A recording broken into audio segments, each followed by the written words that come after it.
Hello, everybody, and welcome back to episode 3 of Dishonored. I'm glad you could join me, whoever's out there on the internet. Hope you enjoy this. Again, I'm just here for fun, so let's get to it. We're going to load up from where we left off yesterday. I think this was a hard save. 54, yeah. Let's take a look here.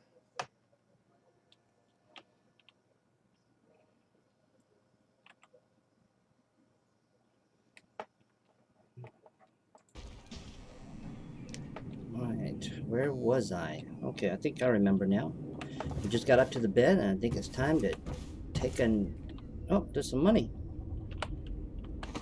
Time to take a nap.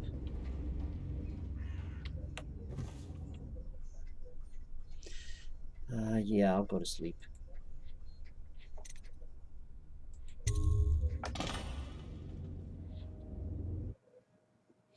Somewhere else.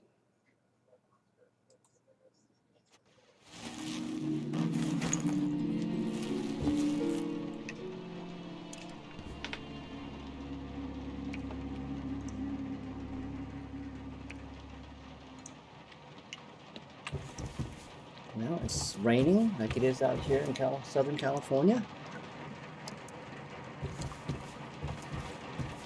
I love the rain. You know, we don't get it out here as often as I would like to. What?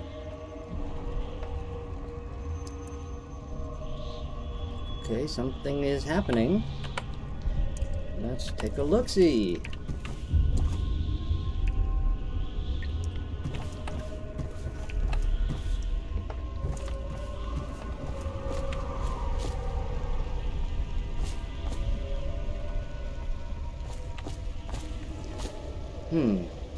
Whoa. I guess that's sewage flowing upward? So I guess we're in an upside down world or something? Is that a buoy right there? A water buoy? Let's keep going here.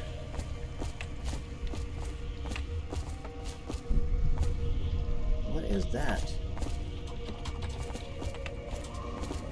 Oh, it's one of their boats. Ah! Hello, Corvo. Your life has taken a turn, has it not? The Empress is dead. Her precious daughter Emily is lost somewhere in the city, and you will play a pivotal role in the days to come. For this, I have chosen you and drawn you into the void. I am the outsider, and this is my mark. There are forces in the world and beyond the world. Great forces that we call magic. Not a good thing. These forces Maybe not a bad thing either. Your will. Use this newfound As power. science fiction goes, or my gift to you. fiction. Come find me. Sorry, I didn't mean to talk over that dialogue. Power blink. Press left mouse button to execute a fast, stealthy forward dash to the world. You can also use it to move upward, but distance is reduced. Aiming at ledges will allow you to blink forward and climb up. Hold the left mouse button to target your destination with precision. A blue sphere indicates that you should reach your destination. A blue arrow indicates that you will climb up when you reach your destination. All right. So we get to blink.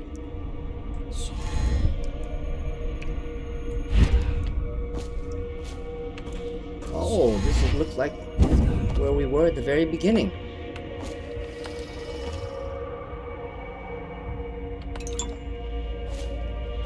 And there's the Empress.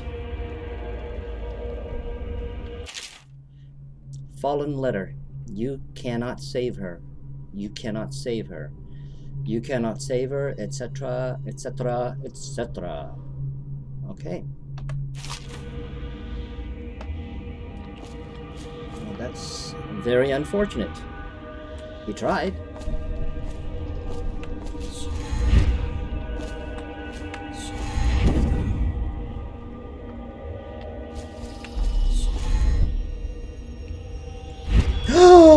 Whoops. I guess I...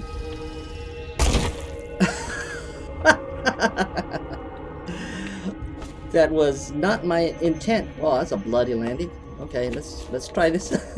Let's try this again.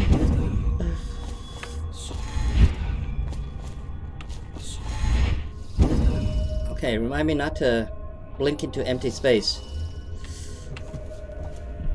Emily's letter. Corvo, I'm very sad. They say that you're dead like mother, but I'm going to put this note in a bottle and throw it into the river because I do not believe them. Living here is very strange. I do not like it, so please come for me if you can.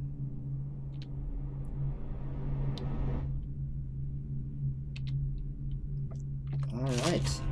I guess Emily is alive and held captive by some people.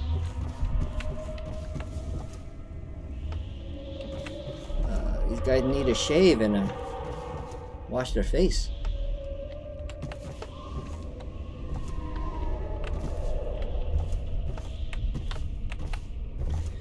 I don't want to fall off, but... Whoa!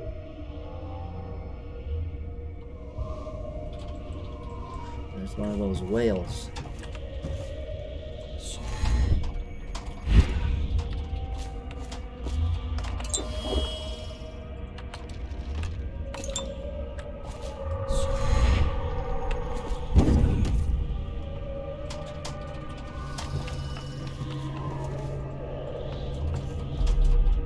This must be the High Regent, whatever his name is. I don't remember.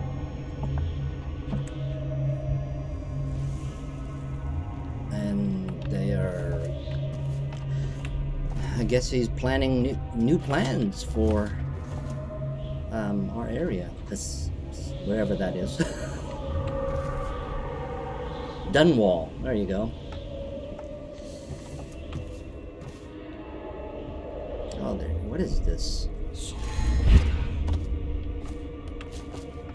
I guess we'll get to run into these guys later on. And they're shooting at what appears to be plague victims. Shooting arrows. And it looks like they have some sort of high quality compound bows of some sort. Right.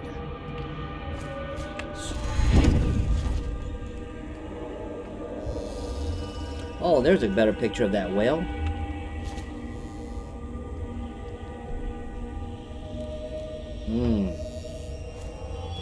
And what is this?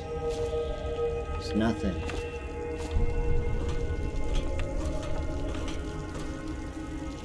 Hey, can I blink down there?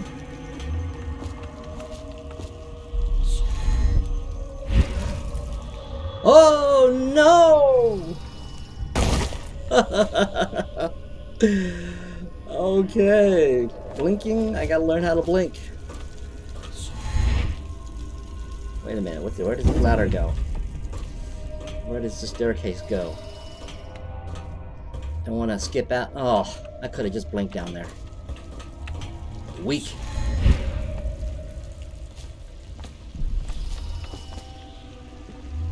Boy, this is water and sewage.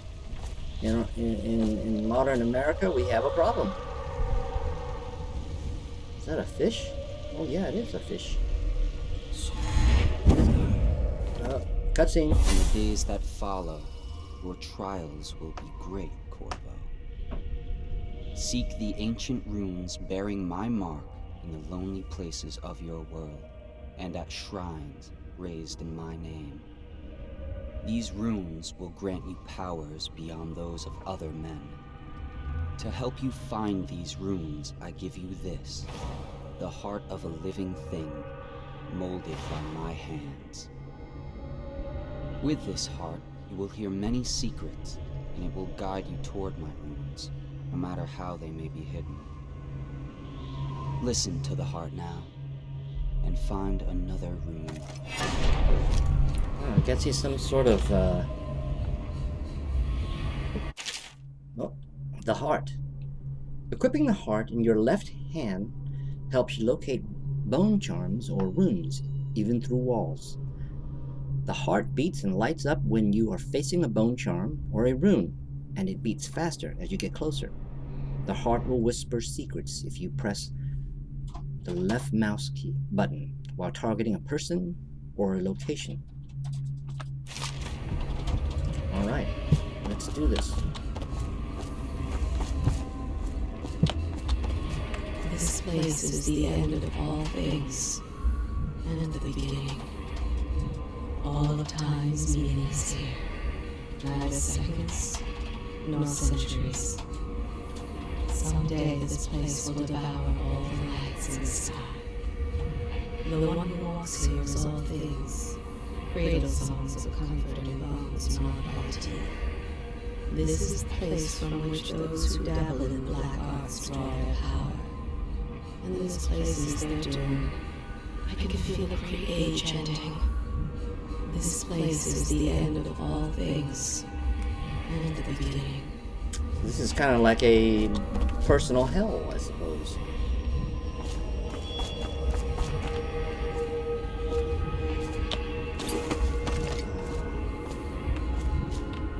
Oh, look. Mana. Manicotti.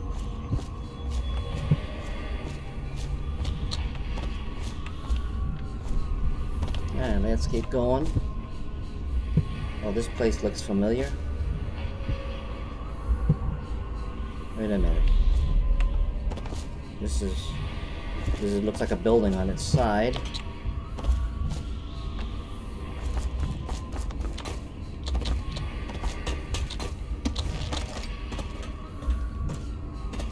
Oh, it's over here.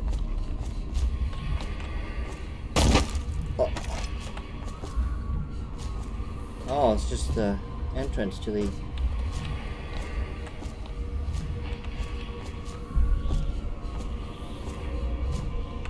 Yeah, it's the place we would have dropped in. And if we had dropped in...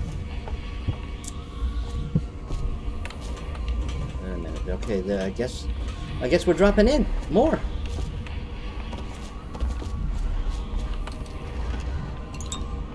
More liquid courage. Oh. Okay, let's not go too fast. That's how people end up dying. All of time's meaningless. I- Not seconds, I know. nor centuries.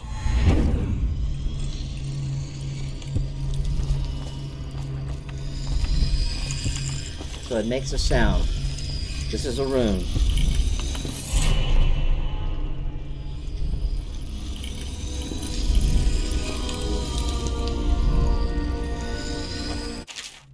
Supernatural powers.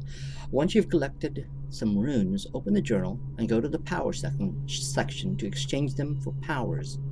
Runes can be collected and used to acquire supernatural powers. So, I have one rune, and it costs 3 runes. Should I get anything right now? Dark vision. What does dark vision do? See in the dark and see living things through walls, including their fields of vision. Representations of the sound that you make are also visible. That might be good to see combat, see enemies. Dark vision. Press the left mouse button to see the dark, in the dark, and reveal living beings through solid walls. You can also see their fields of view as well as a visual representation of the sound you make. Level 2 shows you important items through walls like security devices, weapons, ammo, coins, keys, or traps. Very good.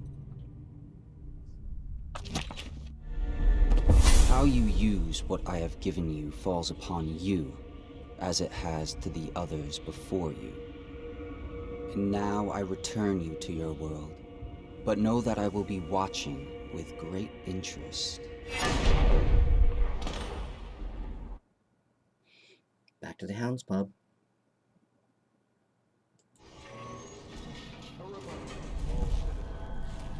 Well, that was a dream, wasn't it? And he left the mark. Bunk. Okay, I hear a bunch of sounds. Whoa! Looks like Homeboy left us a whole bunch of stuff. What is mystical rat artifact? Oh, it's actually a bone artifact. You know, these things are making a lot of noise, so that's bone charms. Bone charms provide small supernatural benefits. Locate them by listening for the song they emit. By default, you can activate up to 3 bone charms at once in the bone charms section of the journal. Yeah, let's pick them all up because they are making a lot of noise. Whoops. Didn't mean to click that, but we have it up, so let's read it. Rumors and sightings of Dowd. Excerpt from the Overseer's Covert Field Report. For over a year now, I have lived away from the Abbey, without the company of my Overseer brethren or the guidance of the blind sisters of the oracular order. Days have passed with me sleeping in the dens of cut purses and murderers and worse, and the nights have seen me prowling through the worst alleys and wretched corners of Dunwall. I have taken my meals with killers. At times I have ventured beyond the city walls, meeting in forgotten graveyards and the outlying ruins frequented by those of ill means. My beard has grown long, and I wear the weathered clothing and bits of boiled leather favored by Bottle Street and hatter gangs, and by those rough men and women who make their trade knifing others in return for coin.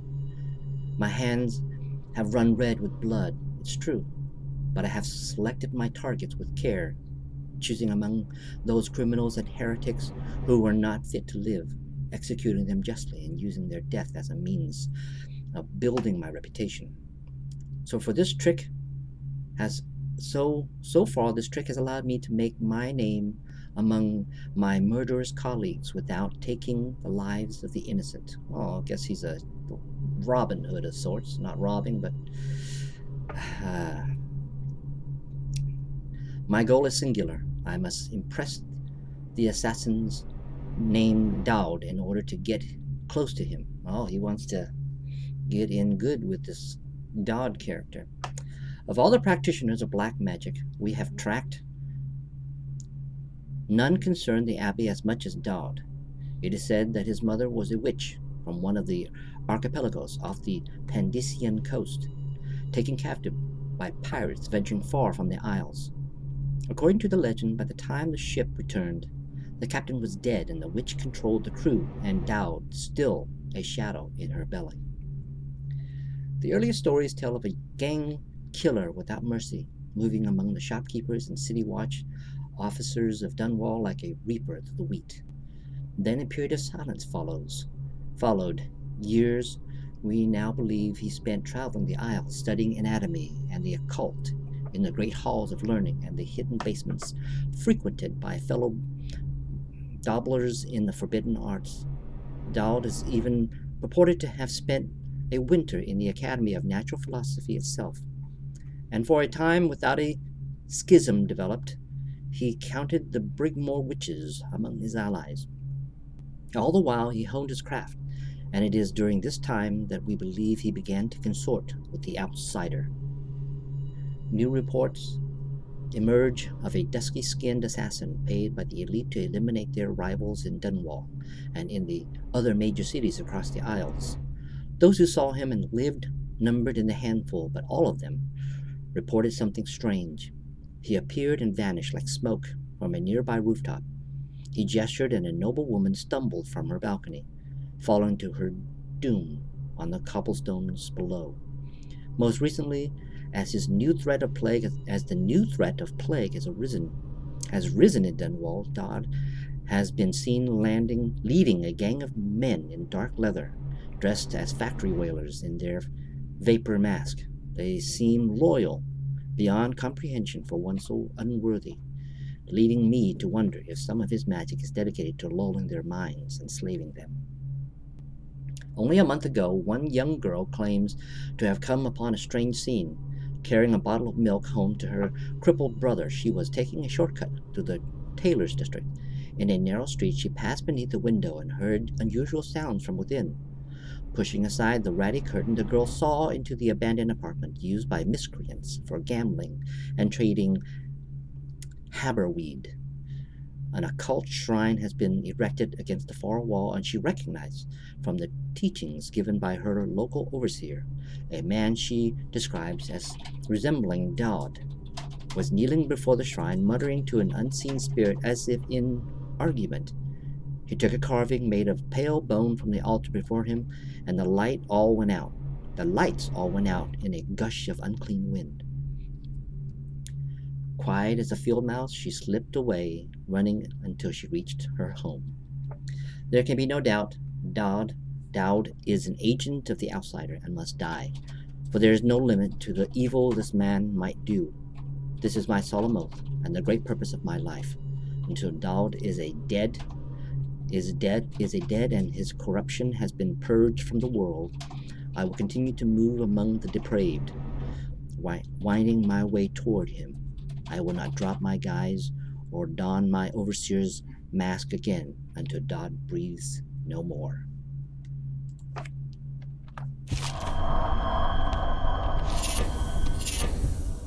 Mystic Fish Artifact.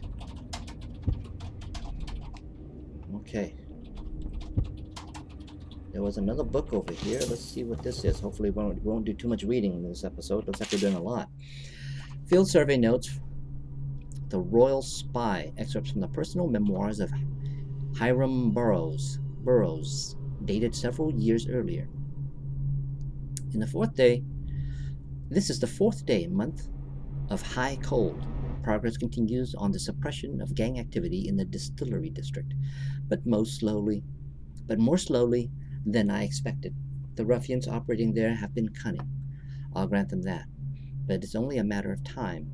I'll see their leader flogged in public and sent beneath a royal executioner's blade.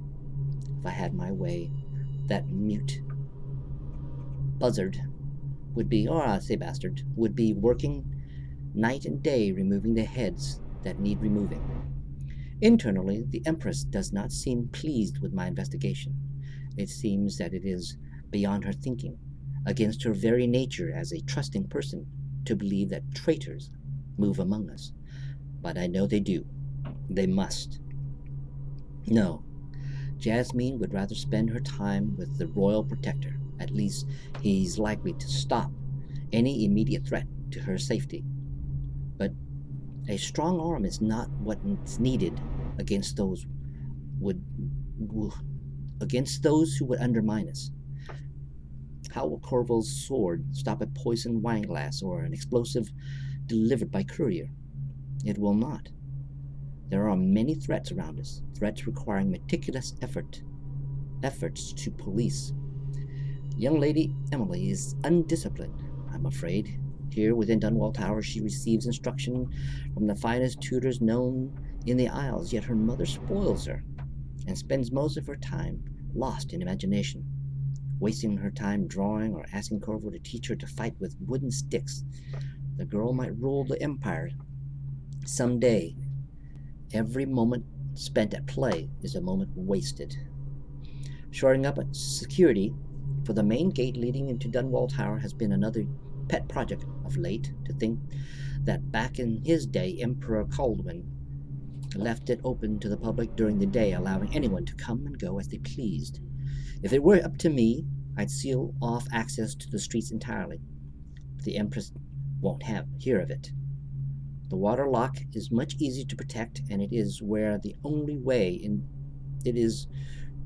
and if it were the only way into the tower, traffic in and out would be greatly reduced. Someday the strong person is going to slip in and will suffer for it. Mark my words, no amount of security is excessive when it comes to protecting heads of state. The Empress also disapproves of my plans for the Sokolov devices. Sokolov himself has no interest in security, of course, but he's vain and therefore keen to see his inventions deployed in any fashion. This wall of light he's been tinkering with has promise. In any case, at least I was able to convince the Empress to upgrade the pistols carried by the officers of the watch. Why do I worry so? When no one else seems to care? If I ever fall asleep, will it all sink into the ocean? Will the rough things clamber over the walls and fill themselves in our flesh? This is what I see in the same dream several times each month. If only I had more say in things, more authority, I could protect us all. Perhaps I have been working too hard. Dinner and an evening of conversation with a certain lady of refinement might be in order, perhaps somewhere nice in the estate district. Hiram Burroughs, Royal Spymaster. Well, that was a very long read. Let's keep looking around. Mystical Well Artifact. That's another artifact, it appears. Getting a lot of these bone charms. We'll check them out in just a bit. A Journal of Granny Rags. Excerpt from the Ramblings of a Street Denizen. Of course I'll tell you, dearie. I won't keep any secrets from you in the end. All the dreary days of my life are like the windows of a house. From the kitchen I can see out into the garden where the leaves and the stalks are brown and bug-eaten. You can see a little lamp of dirt where something was wrapped in a blanket and laid to rest along the rows of twisting vines. The front rooms look out into the street where the neighbors are all setting fire to their homes, barricading themselves inside. Warm and snug, dearie. Don't forget about the bedroom either. It sees into the dreary alley where hooligans are playing a game with an old man. The first two are hitting him with sticks, and the girl with them is kicking at his dry old ribs. Oh, to have those bones, to boil them in a pot. No one lives in my house anymore, dearie. No one you'd want to meet. When I lived there with my husband, we were fine people. Vera Moray, everybody would say. Your house is as grand as Boyle Manor. Better even. Your dinners are lavish and your parties are the best. When that young Sokolov came to paint my portrait, I was nearly still in my prime, radiant, he said, and he was just barely a man, so young, painting all the best people across the land. Everyone wanted a portrait by his hand. All my friends. I was the only one, dearie, what with his paint glistening on the canvas for a pretty coin. But it wasn't all parties and painting. My husband and I weren't always at home. No, we traveled together, he and I, to the far ends of the Isles, beyond even all the way to the red cliffs of Pandician, to dig in the rock and crawl through the caves, holding up candles and squinting at the walls. Many precious things we came upon, but none so precious as the boy with the black eyes, dearie. All those marks and bones carved so deep and polished, so bright. I brought the old bones home, hid them from my dear husband. Then I learned to boil them and carve them myself. They made such good presents, dearie. The little mute boy took them home. He loved them so. All the time he came back with new bones for me, holding them up so I could see in his eyes, even though his tongue was still. Granny, his eyes would say to me, carve these bones for me. Make me another present. And he went so far, all the way to Dunwall Towers. The royal headsman himself now. My little mute boy and his shiny, shiny sword. Better bones were what I needed, you see. Better bones to carve and polish, scrape and gleam. My dear old husband was always tired. I made him soup, and then he was sick. Better bones was all, for my little mute boy, carved in the name of the one with the black eyes. And after my husband was gone, given away as a birthday gift, I didn't want to live there anymore. So now I'm old and I don't have many to give My presence too. It's sifting through the garbage for granny rags and feeding the little birdies that gather at my feet. No one wants to have tea, dearie, especially those rude louts on Bottle Street, Slackjaw and his bugs always meddling with the old woman, just trying to make her way. In the end, we'll be together with him, you and me, in the dreary night with the stars above and below. And always the one with the black eyes, dearie. All right. And Granny Rags, huh? More stuff. Mystical wolf artifact. Bone charm. Hopefully this is the last reading. Early life and criminal report, Slackjaw. Excerpts from the series of letters sent by the member of the Bottle Street Gang. You want the chinwag on Slackjaw? What he was like when he was young before he got his name? Oh, he got a cool head, but it weren't always like that in the days before he was boss of the Bottle Street Gang. Time was young. Slackjaw wasn't such a reasonable man. Like most of us, he grew up on the streets, running with a pack of ragamuffins. Ragamuffins is like Jamaica, and avoiding the law, pitching whatever he needed, dark-haired and dark-eyed, smoking a pipe by the age of 10. For them born into the brothels or coming from the orphanage, it was either the gangs or working with the mudlarks, and no one wants that. Some got pressed into the Navy or put down in the mines by the Pendleton or Boyle families. As hard as it was in the street, as hungry as we all got, at least we was free. By the time we weren't little'uns anymore, Slackjaw was one to watch.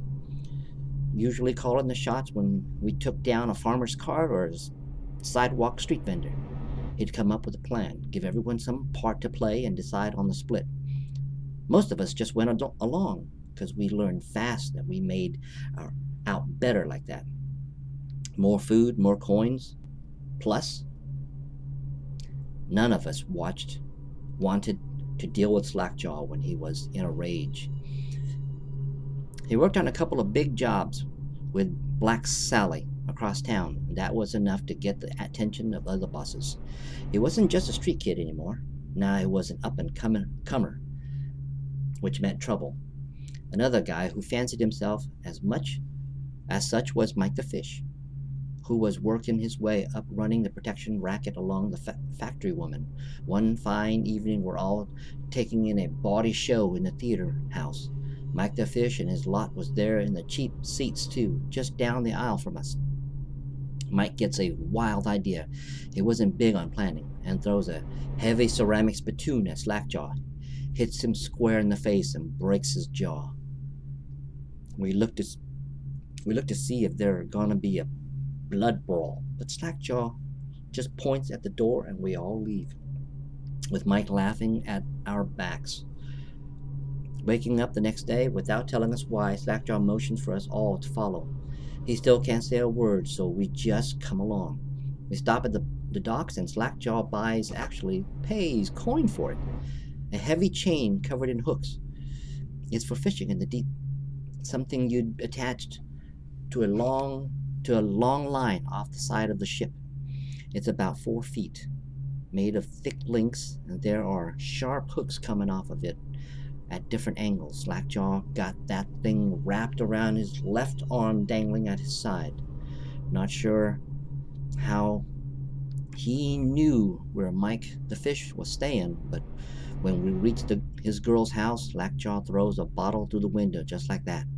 And it's almost noon. There's a bunch of screaming inside, and Mike pokes his head out, looking wide-eyed and baffled. When he sees Slackjaw on the street, a look comes over his face that still gives me the willies. Pure murder. Mike comes out of the house side door, bellowing like a blood ox, holding a cleaver, heading straight for Slackjaw.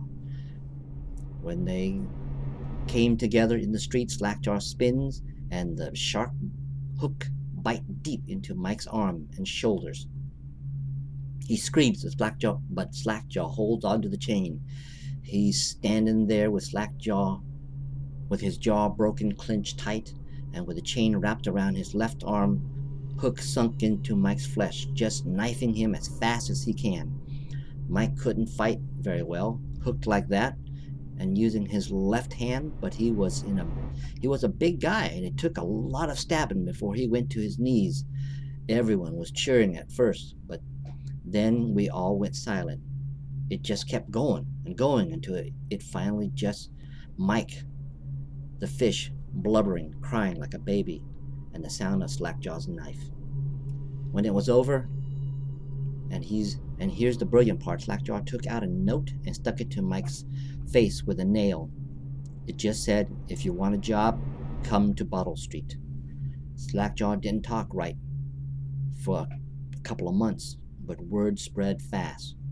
By the end of the year, once we had sizable gang going, he sent out letters to the other bosses telling them that he was running a brand new crew over at Bottle Street. Most of them laughed or beat up the guys who delivered the letters.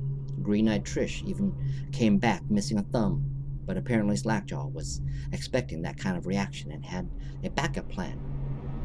A week later, 4 of the bosses were dead. Seemed like a series of unfortunate events, but everyone knew better. One shot dead by the watch while standing in the middle of the meat market, another slipping and falling into the water. Out cold, one of the older bosses found in bed with his belly open wide and the Tivian pear stuffed into his mouth. Still not sure what that meant, and Sheila Barnsworth was found bubbling in a cauldron of hot wax. Slackjaw sent out another set of letters offering to the underbosses, telling them they'd be treated fair as peers. He even sent greenish-eyed Trish with one of the letters. All of the underbosses accepted. After spilling the guts of his main competition, Slackjaw went into it for stabilizing his business, real neat-like, calling in favors, smoothing things out, over giving everyone a little bit of coin or drink as a bonus, showing what he could be like as a boss. So everything got quiet, which always makes the boys of the City Watch nervous, of course. Word went out among the Royal Spymasters, snitches, that the Responsible Citizens group they called themselves, telling everyone working in his shop or sweeping off the front steps of their homes to keep watchful eyes for Slackjaw and his men, trying to suss out what they were up to and what had just happened. But Slackjaw ain't stupid. He greased a few palms among the shopkeepers and the watch too, telling them that he was in town to stay and that things would be run properly from now on without so much blood. He was finally a real boss, ready to settle into the business of moving whiskey, running the hound fights, and offering up the ladies and gentlemen of the night, if you take my meaning. Then the plague came. At first it seemed like a good thing. A few people got sick and everyone wanted to buy those potions from Sokolov and Piero. Health elixirs, or spiritual remedy they call them. Slackjaw told me he saw an opportunity. He already saw an old whiskey factory with a still where we could water the stuff down and sell it discounted. Doing the same with Sokolov elixir was a smart plan. Pretty soon everybody in the slums was sick and business was good. But after a while there were so many people down with the plague that everyone got scared. Everybody started acting real nasty and everything fell apart. When people can't work, they don't have the coin for elixir, watered down or pure. When the Empress died, it seemed like Dunwall would slide into the void. Spymaster Burroughs took over the watch, started using all that new Sokolov technology, watchtowers, tall boys, and them arc pylons. They put up a wall of light across Clavering Boulevard and cracked down hard. But Slackjaw surprised us again. Instead of leaving town or on a boat bound for Morley or one of the other isles, he stayed and kept it all together. We get as much elixir to fight off the plague as the city watch and their taxes and rations, and that's kept us alive so far. Crowley, Bottle Street Gang. Woo! That was another long read. I hope you guys don't mind, and if you do, just fast forward.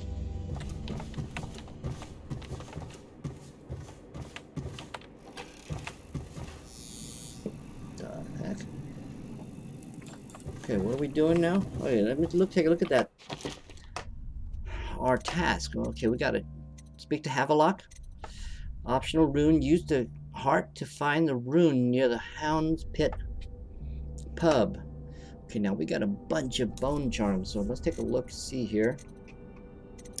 Good lungs, breathe capacity in water increased slightly. Delicate touch, breaking glass down is moderately reduced. You know, we're going to be thieving, so I think we might get some reduced glass. Voyeur, moderate keyhole peeping magnification.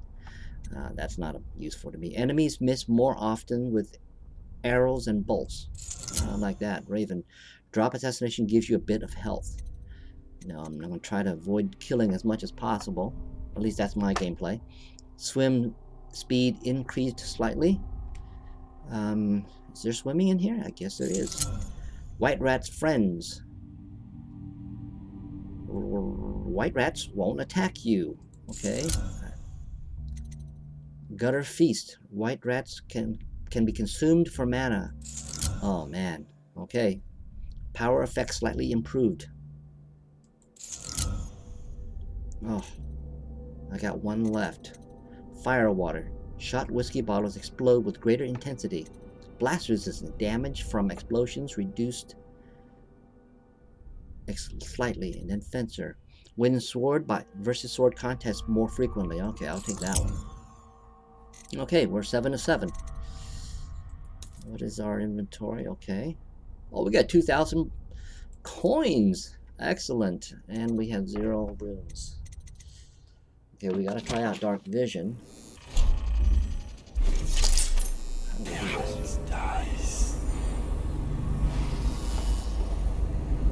Okay. If I remember right, this was supposed to help you see in the dark. Let's take a look at that again. Powers.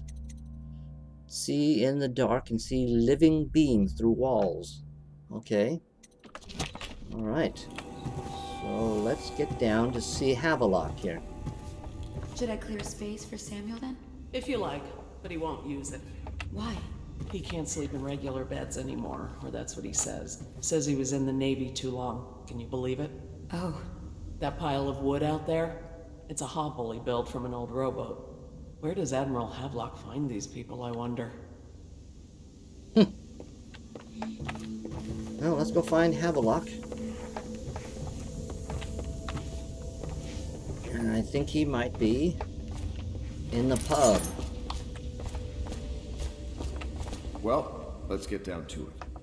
First off, I know that assassination is dark business, but sometimes good men have to do bad things to make the world right. Our purpose is clear. We want to restore Her Majesty's line by finding and putting Emily Kaldwin on the throne. To those ends, we'll hide, act in shadow, take them apart, piece by piece. Tonight, High Overseer Campbell dies by your hand. It won't be easy. He's protected by his overseers, an army of religious zealots. But if anyone can do it, you can. Your exploits are legendary. Campbell carries a private journal. Once you've eliminated him, get the journal, because we think it contains Emily's location. Recovering her is obviously critical, assuming she's alive. That's the gist of it. Remember our cause and strike true. We're counting on you. All right. Another thing. Campbell is holding a former overseer by the name of Martin. He's one of us, and if you manage to find him, give him whatever help you can. He's a master strategist, and he got caught working for our cause. It'd be good to have him back here at the Hound Pits. All right. Let's take a look at that. Travel with Samuel, the boatman, to your first mission, and take Blackmail Journal from the High Overseer Campbell. Wow, straight to it, man. We're going to be looking at some big stuff. think there's a rune we're supposed to pick up too.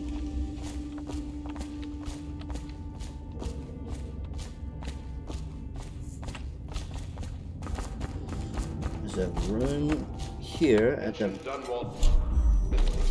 Do not attempt to house or care for a friend or family member who shows signs of blood on their face and chest area. The only way to help them is to bring them...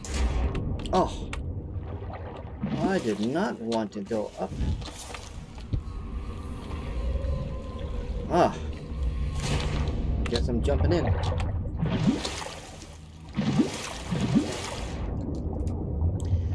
And I'm getting lunchtime calls from my kids. Alright. Yeah, stop being a YouTuber. Okay. Can't even swim by these things. Okay.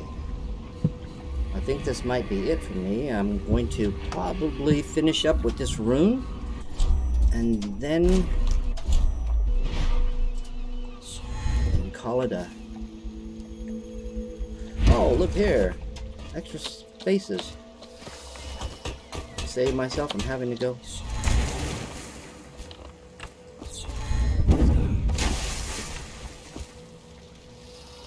Oh, there it is.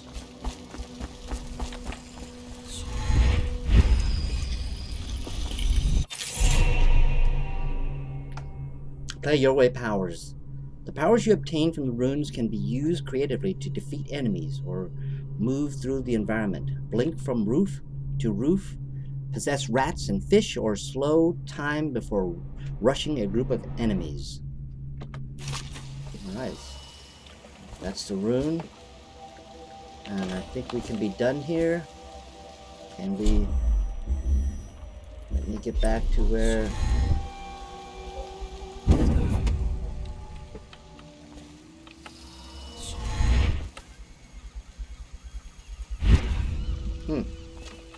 Well, I can't go that way, so let's see if we can go this way.